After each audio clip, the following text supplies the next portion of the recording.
Super study में welcome करता हूँ। आज हम क्लास 8 का चैप्टर 1 स्टार्ट करने जा रहे हैं। तो आज हम एक्सरसाइज 1.1 करेंगे। तो एक्सरसाइज से पहले हम कुछ बेसिक चीज़ों को डिस्कस करते हैं। तो सबसे पहले हम सेट को डिफाइन करते हैं। सेट हमारे पास क्या होता है? Set is a collection of well defined objects और सिंबल्स। सेट हम कहते हैं वाज़िया और मुख्तलिफ अशिया के इज्तिमा को हम सेट कहते हैं। तो इसके लिए एग्जांपल हमारे पास अगर 1 2 3 4, तो ये हमारे पास एक सेट है। क्यों? 1 2 से डिफरेंट है, 2 3 से डिफरेंट है और 3 4 से डिफरेंट है। और ये तमाम डिफरेंट ऑब्जेक्ट्स हैं, यानी कि नंबर हैं, डिफरेंट नंबर हैं। तो इनकी कलेक्शन को हम सेट कहते हैं। अगर सेट मुख्तलिफ किस्म के हो सकते हैं। चेयर्स का सेट हो सकता है, सोफ़ाज का सेट हो सकता है, एनिमल्स का सेट हो सकता है, इसी तरह नेम्स का सेट हो सकता है। अगर मैं बात करूं, हमारे पास ये 3 नेम्स हैं, अली, अहमद एंड इमरान। ये हमारे पास 3 नाम हैं। इनको अगर मैं कर्ली ब्रैकेट में क्लोज कर दूं तो ये भी हमारे पास एक सेट होगा। ये तीनों नेम एक दूसरे से डिफरेंट हैं, अली, अहमद, इमरान, और इनको हमने कर्ली ब्रैकेट में क्लोज किया तो ये हमारे पास क्या होगा? एक सेट होगा। तो अब हम मुख्तलिफ सेट्स की बात करते हैं। सबसे पहले हम देखते हैं कि सेट ऑफ नेचुरल नंबर क्या होते हैं। Set of natural number set of natural number set of natural set of natural number को एन से डिनोट करते हैं। और ये बात याद रखें कि सेट को हमेशा हम कैपिटल लेटर से ही डिनोट करेंगे। सेट ऑफ नेचुरल नंबर हमारे पास 1 से स्टार्ट होते हैं, 1 2 3 अप टू सो ऑन। अगर हम इसमें 0 इंक्लूड कर दें तो वो हमारे पास होल नंबर होंगे। तो उनको होल नंबर को हम डिनोट करते हैं W से, 0 1 2। तो ये हमारे पास सेट ऑफ होल नंबर्स का सेट है। Set of natural number and whole number में डिफरेंट क्या है? सेट ऑफ नेचुरल नंबर जो है वो 1 से स्टार्ट होते हैं और सेट ऑफ होल नंबर हमारे पास 0 से स्टार्ट होते हैं। अब हम आगे देखते हैं set of integers. Set of integers को जी से डिनोट करते हैं। अगर होल नंबर में हम माइनस वाले नंबर ऐड कर दें तो हमारे पास सेट ऑफ इंटीजर बनेगा। सेट ऑफ इंटीजर को हम कैसे लिख सकते हैं? 0 plus minus 1 plus minus 2 plus minus 3 up to so. ये हमारे पास सेट ऑफ इंटीजर। आगे हम देखते हैं prime number. Set of prime number को कैपिटल P से डिनोट करते हैं। प्राइम नंबर होते क्या? हम पहले ये देख लेते हैं कि ऐसे नंबर जो अपने आप पर और 1 पर डिवाइड हो उनको हम प्राइम नंबर कहते हैं। प्राइम नंबर कौन से हैं? 2 3 5 7 अप टू सो ऑन। ये हमारे पास प्राइम नंबर है। आगे हम बात करते हैं सेट ऑफ ऑड नंबर की। सेट ऑफ ऑड नंबर हमारे पास उनको कैपिटल O से डिनोट करते हैं। और सेट ऑफ ऑड नंबर ऐसे नंबर को कहते हैं जो 2 पर डिवाइड ना हो। 2 पर कौन से नंबर हैं जो डिवाइड नहीं होते? Plus minus 1 plus minus 3 plus minus 5 plus minus up to so on. आगे हम बात कर लेते हैं set of even number. Set of even number को हम कैपिटल E से डिनोट करते हैं। और इवन नंबर कौन से होते हैं? जो 2 पर डिवाइड हो। जो 2 पर डिवाइड हो उनको इवन नंबर कहते हैं, और जो 2 पर डिवाइड ना हो उनको हम ओड नंबर कहते हैं। तो इवन नंबर कहाँ से स्टार्ट होते हैं? 0 plus minus 2 plus minus 4 plus minus 6 आपको सुना। अब चेक कर लेते हैं कि ये 2 पर डिवाइड हो रहे हैं या नहीं। 0 को हम चेक करते हैं तो 0 हमारे पास अगर 2 0 0 तो ये हमारे पास 0 आंसर आ गया। तो 2 0 को डिवाइड कर रहा है।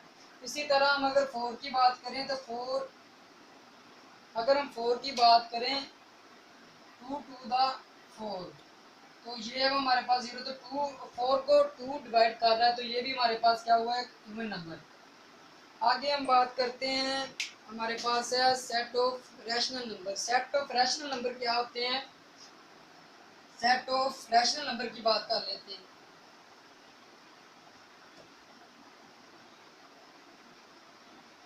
सेट ऑफ रैशनल नंबर को हम क्यू से, कैपिटल क्यू से डिनोट करते हैं और इनको लिखने का तरीका है कि P bye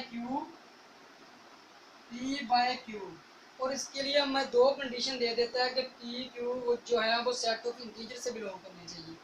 P Q belongs to integer set and, और दूसरी कंडीशन हमें वो कहता है कि जो नीचे वाला Q है वो नॉट इक्वल टू ज़ीरो हो। ये Q का हमारे पास रैशनल नंबर में कभी भी ज़ीरो नहीं तो वो अनडिफाइंड हो जाएगा। तो इसकी एग्जांपल देख लेते हैं कि 0.5 ये हमारे पास एक रैशनल नंबर है। रैशनल नंबर का मतलब है कि हम नंबर को फ्रैक्शन में लिखते हैं। तो 0.5 को अगर हम ऐसे लिख सकते हैं 5 और पॉइंट की जगह 1 और 0। अब हम इसको कैंसिल करते हैं 5 1 5 5 टू द 10। तो ये हमारे पास एक फ्रैक्शन में नंबर आ गया, तो हम इनको रैशनल नंबर कहते हैं। रैशनल नंबर हमें नहीं पता कि कहाँ से स्टार्ट होते हैं कहाँ पर ख़त्म होते हैं, तो हम उनको सेट में नहीं लिख सकते। तो इसीलिए उन्होंने जनरली इस तरह लिख इनको डिनोट कर दिया कि उनको P बाई क्यू यानी कि फ्रैक्शन की फॉर्म में जो भी नंबर होंगे उनको हम रैशनल नंबर कहेंगे। आगे चलते हैं तो आगे हम बात करते हैं कि सब सेट क्या होता है। तो सब सेट को देख लेते हैं।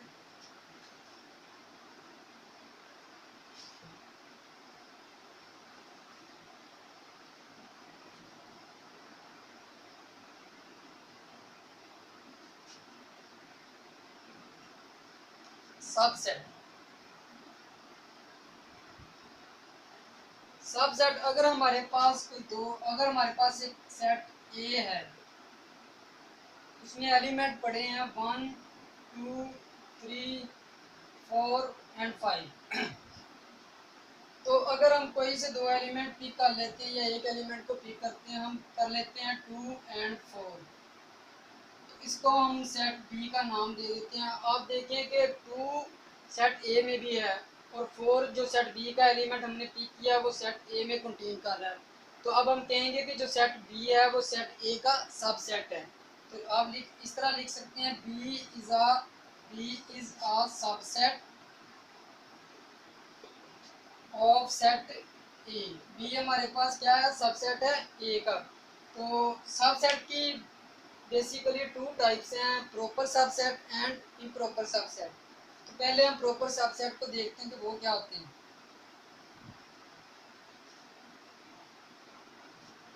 सबसेट की पहली type proper subset.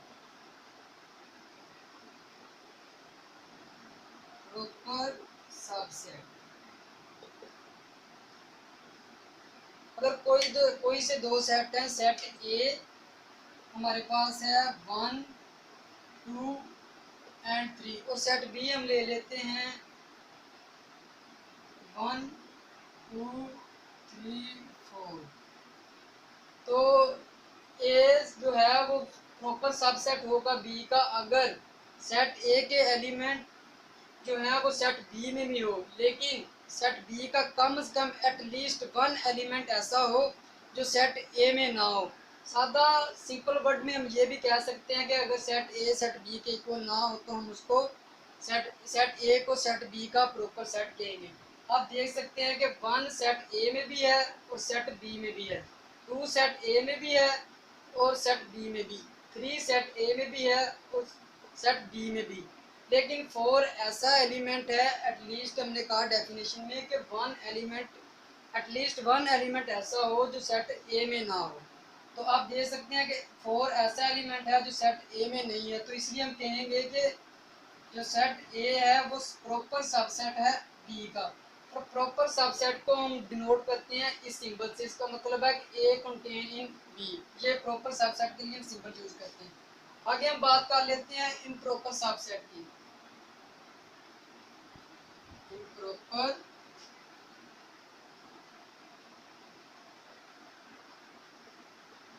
Improper subset हमारे पास क्या होते हैं, अगर कोई से दो सेट हैं, सेट ए हम ले लेते हैं ए बी सी और सेट बी भी हम ले लेते हैं ए बी सी। हम अगर कोई से दो सेट हैं, सेट ए और सेट बी, जो सेट ए है वो सेट बी का सबसेट हो, और जो सेट बी है वो सबसेट हो सेट ए का। तो हम कहेंगे ए इम्प्रॉपर सबसेट है बी का, और बी इम्प्रॉपर सबसेट है सेट ए का। अब देख सकते हैं कि जो ए है वो हमारे पास सबसेट है बी का, ए कंटेन कर रहा है बी में। तो आप देख सकते हैं बी सबसेट है ए का, बी के जो एलिमेंट है वही ए के एलिमेंट है। तो हम कह सकते हैं कि बी सबसेट है ए का। सिंपल वर्ड में हम इम्प्रॉपर सबसेट को कैसे डिफाइन करते हैं कि अगर दोनों सेट्स जो हमारे पास गिवन होंगे, तो अगर वो दोनों सेट आपस में बराबर है, उनके एलिमेंट की तादाद बराबर है, तो वो एक दूसरे के इम्प्रॉपर सबसेट कहलाएंगे। तो हम इसको कैसे लिख सकते हैं कि ए इम्प्रॉपर सबसेट है बी का। इम्प्रॉपर सबसेट के लिए हम नीचे इक्वल का साइन यूज करते हैं। तो ये हमारे पास क्या हो गए, ए सबसेट है, ए इम्प्रॉपर सबसेट है सेट बी का, एंड बी इम्प्रॉपर सबसेट है सेट ए का। तो आगे हम चलते हैं, आगे हमारे पास है पावर सेट। पावर सेट क्या होता है उसको हम देख लेते हैं।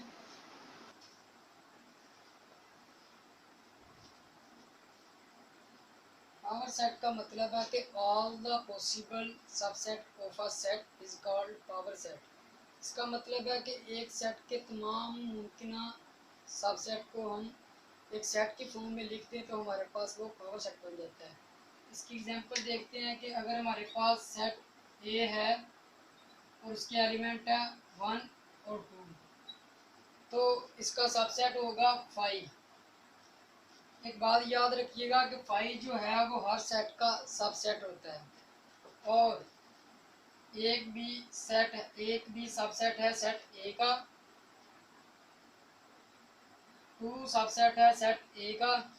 और एक और बात याद रखिएगा कि कोई भी अगर सेट है तो वो इटसेल्फ यानी बजाते खुद अपने आप का सबसेट होता है। तो ये भी हमारे पास एक सबसेट है। अगर इनको हम एक कर्ली ब्रैकेट में क्लोज कर दें तो ये हमारे पास पावर सेट बन जाएगा किस सेट का, सेट ए का। तो ये हमारे पास पावर सेट है। अगर आपसे कोई इस तरह का पेपर में एमसीक्यूज आ जाता है, अगर कोई पूछता है कि अगर हमें वो कोई सेट गिवन देता है कि आपके पास है सेट ए और उसके एलिमेंट है 1 2 3, उसके एलिमेंट की तादाद 3 है, तो इसके पॉसिबल सेट कितने बन सकते हैं। तो आप अगर एमसीक्यूज में इसे सॉल्व करेंगे तो टाइम ज़्यादा लगेगा। तो आपको मैं ट्रिक बताता हूँ जिससे एक मिनट से पहले ही आप बता सकते हैं कि इसके कितने पॉसिबल सबसेट बन सकते हैं। तो आपको एक टर्म याद रखनी है 2 raise to power N. N जो है वो सेट के एलिमेंट की तादाद है। तो हमारे पास इस सेट में देखिए कि एन एलिमेंट की तादाद कितनी है, 1 2 3 3। तो एन की जगह हम 3 को रिप्लेस कर देंगे। 2 की पावर 3 हमारे पास किसके इक्वल होता है, 8। तो इस सेट ए के जो पॉसिबल सबसेट बनेंगे वो हमारे पास 8 बनेंगे। तो अब हम चलते हैं एक्सरसाइज की तरफ।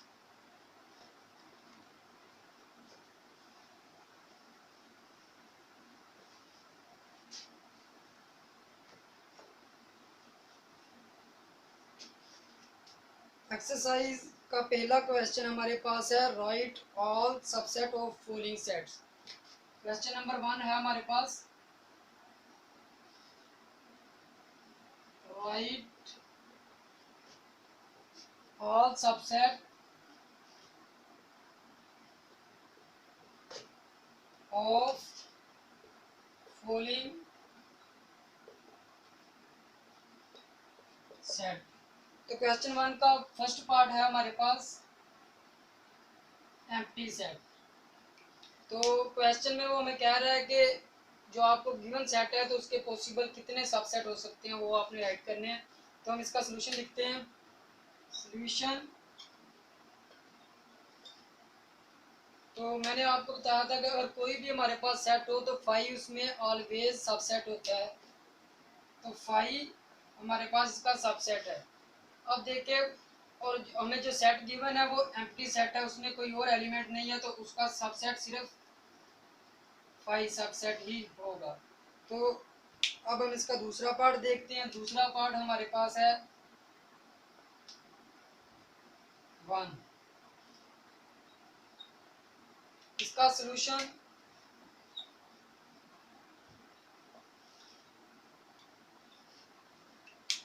सबसे पहले इसका सबसेट होगा 5। और दूसरी बात मैंने आपको बताई थी पावर सेट की, जब हमने एग्जांपल की थी तो दूसरी बात बताई थी कि जो सेट हमें गिवन होता है वो इटसेल्फ सबसेट होता है। तो हमारे पास इस सेट में एक ही एलिमेंट है तो इसका सबसेट 1 इसका सबसेट होगा। और एक बात याद रखिए कि जिस सेट में एक एलिमेंट होता है उसको हम सिंगलटन सेट कहते हैं। ये हमारे पास सिंगलटन सेट है। तो अब इसका हम थर्ड पार्ट करते हैं। थर्ड पार्ट हमारे पास है,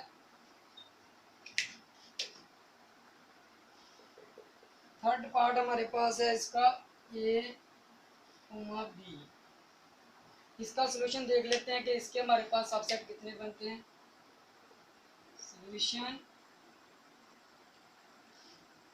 सबसे पहले हम लिखेंगे 5 सबसेट है इस सेट का, ए सबसेट है इस सेट का और बी सबसेट है इस सेट का।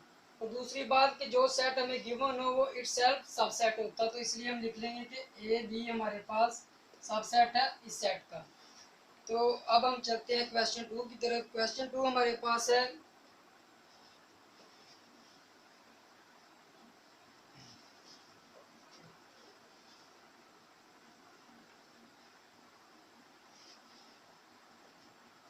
क्वेश्चन 2 हमारे पास है right the proper subset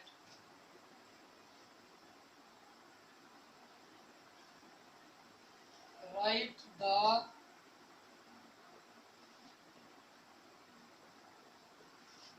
proper subset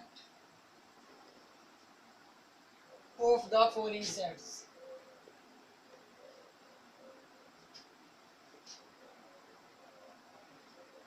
following subsets। तो क्वेश्चन 2 का फर्स्ट पार्ट हमारे पास है, फर्स्ट पार्ट तो इसका हम सॉल्यूशन देख लेते हैं।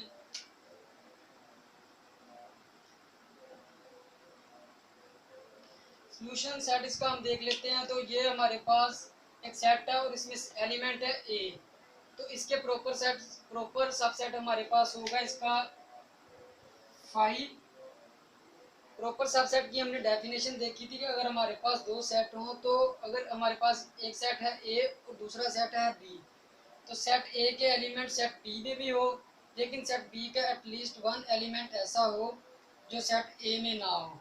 अब देखिएगा कि 5 हमारे पास सेट इस सेट में मौजूद है, तो और इस सेट में हमारे पास जो ए एलिमेंट है वो इसमें नहीं है, तो ये हमारे पास इस सेट का प्रॉपर सबसेट है। 5 इस सेट का प्रॉपर सबसेट है। क्वेश्चन का 1 2 3 1 2 3 सॉल्यूशन। तो 5 हमारे पास इसका सबसेट है और ये प्रॉपर सबसेट की कंडीशन को होल्ड करता है, तो ये हमारे पास इस सेट का प्रॉपर सबसेट है। 1 हमारे पास इस सेट का प्रॉपर सबसेट है। 2 भी हमारे पास इस सेट का प्रॉपर सबसेट है। और अगर हम इस तरह लिखें 1 2 दो एलिमेंट को लिखते हैं, तो ये हमारे पास 1 और 2 भी सेट के प्रॉपर सबसेट है। अगर हम इस तरह लिखते हैं 1 और 3, तो 1 और 3 भी हमारे पास इसका प्रॉपर सबसेट है। आप किसी में भी कंडीशन चेक कर लें, सभी प्रॉपर सबसेट की कंडीशन को होल्ड कर रहे हैं, तो ये हमारे पास इस सेट के प्रॉपर सबसेट है। अगर हम इस तरह लिखते हैं 2 और 3 को, तो ये भी हमारे पास प्रॉपर सबसेट है। अगर हम इस सेट को बी कंसीडर करते हैं, इस सेट को ए कंसीडर कर लेते हैं, तो सेट बी के एलिमेंट जो है सेट ए में कंटेन कर रहे हैं, लेकिन इसमें कम से कम एटलीस्ट एक एलिमेंट ऐसा है जो सेट बी में नहीं है, तो ये हमारे पास इस सेट का प्रॉपर सबसेट है। अगर हम इस सेट की सबसेट की बात करते हैं 1 2 3, क्या ये हमारे पास प्रॉपर सबसेट है? तो ये सेट बी, इसको अगर हम सबसेट को बी कंसीडर करते हैं, इसको ए कंसीडर करते हैं, तो आप देखेंगे कि एलिमेंट तो उसमें कंटेन कर रहे हैं, लेकिन इसमें ऐसा कोई एलिमेंट नहीं जो इसमें ना हो। तो ये दोनों सेट इक्वल हैं, तो ये हमारे पास इम्प्रॉपर है, प्रॉपर सबसेट नहीं है, तो ये हमारे पास प्रॉपर सबसेट नहीं होगा। अब हम चलते हैं क्वेश्चन 3 की तरफ। तो क्वेश्चन 3 की स्टेटमेंट हमारे पास है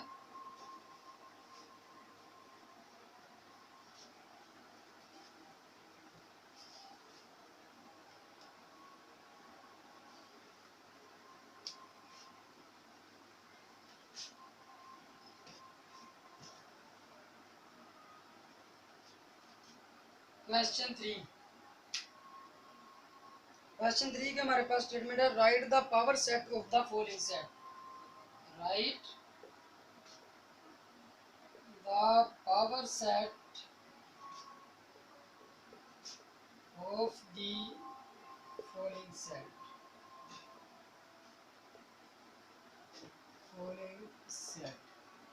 तो क्वेश्चन 3 का फर्स्ट पार्ट हमारे पास है -1 एंड 1। तो इसका हम सॉल्यूशन लिखते हैं। पावर सेट की डेफिनेशन हमने पढ़ी थी कि all the possible subset of a given set. तो इसके हम देख लेते हैं कि इसके पॉसिबल सेट कौन से बनते हैं। Phi always subset of given set. Any set का जो कोई भी सेट होगा तो फाई इसका सबसेट होगा। अब -1 इस सेट का सबसेट है, 1 भी इस सेट का सबसेट है। दूसरी बात हमने देखी थी कि कोई भी अगर हमारे पास सेट है तो वो इटसेल्फ सबसेट होता है। तो -1 और 1 हमारे पास एक सबसेट है। अगर हम इनको करली ब्रैकेट में क्लोज कर लें तो ये हमारे पास पावर सेट बन जाएगा इस सेट का। इस सेट को इसको हम नाम दे देते हैं सेट ए का। तो ये हमारे पास पावर सेट बन जाएगा पावर सेट ऑफ ए। अब हम इसका दूसरा पार्ट देखते हैं। दूसरा पार्ट है हमारे पास इसका, दूसरा पार्ट इसी क्वेश्चन का हमारे पास है ए बी सी।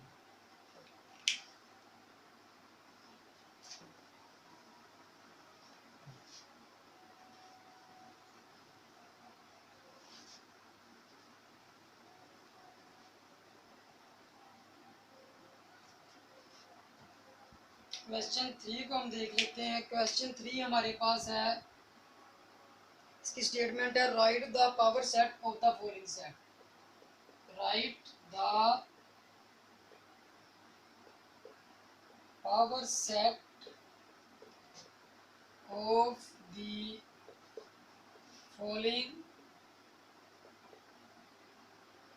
सेट। तो क्वेश्चन 3 का फर्स्ट पार्ट हमारे पास है, फर्स्ट पार्ट -1 1। तो इसका हम सॉल्यूशन करते हैं। सॉल्यूशन इसको हम लेट कर लेते हैं ए के इक्वल। इसको हम इस सेट को हमने नाम दे दिया ए -1। तो इसके पावर सेट हम देख लेते हैं कौन कौन से। पावर सेट की हमने डेफिनेशन देखी थी कि all the possible subset of given set. तो फाई हमारे पास इस सेट इसका सबसेट होगा, क्योंकि मैंने आपको बात बताई थी कि फाई जो है वो हर सेट का सबसेट होता है। फाई और -1 सेट ए का सबसेट है, 1 सबसेट है सेट ए का। तो दूसरी बात हमने देखी थी कि कोई भी सेट है तो वो इटसेल्फ सबसेट भी होता है। तो इसलिए -1 और 1 हमारे पास सबसेट है। अगर हम इनको करली ब्रैकेट में क्लोज कर दें तो ये हमारे पास पावर सेट बन जाएगा किस सेट का, ए सेट का। ए सेट का पावर सेट हमारे पास ये आ गया। अगर आपको मेरी वीडियो अच्छी लगी हो तो प्लीज़ लाइक करें और शेयर करें और सब्सक्राइब करें। तो नेक्स्ट लेक्चर में हम करेंगे एक्सरसाइज 1.2। तब तक अल्लाह हाफिज़।